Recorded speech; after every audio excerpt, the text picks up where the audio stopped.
একটা অনুপাতের অঙ্ক। এই অনুপাতের অঙ্কগুলো যে কোনো চাকরির পরীক্ষার ক্ষেত্রে মোস্ট ইম্পর্টেন্ট হয়ে থাকে। কমন কোশ্চেন আসতেই আসতে অনুপাতের অঙ্ক থাকে।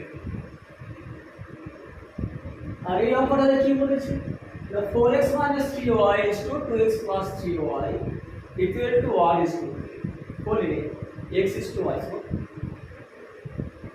তাহলে 4x minus 3y is to 2x plus 3y কে আমরা লিখতে পারি 4x minus 3y by 2x plus 3y লিখতে পারি। সমান কত দেওয়া আছে 1 is to 3, তাহলে আমরা কি লিখতে পারি সমান 1/3। অঙ্ক সলভ হয়ে গেল। করার পরে গুণ করতে হবে, খালি গুণ করলে কত হবে 12x minus 9y equal to 2x plus 3। করার পরে গুণ করতে হবে। এবার x এর যে টার্মগুলো আছে ওগুলো সমান বাম দিকে নিয়ে আসবো, y এর টার্মগুলোকে সমানের ডান দিকে নিয়ে যাবো।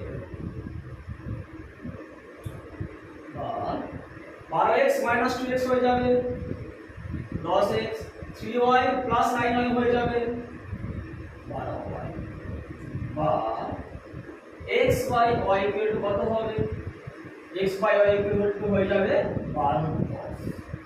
বা একটা যদি আর একটু ছোট করে নিই 12 10 কে 6 আর 5 2 দিয়ে কাটাকাটি করে দিলে হয়ে যাবে কত 6 আর 5।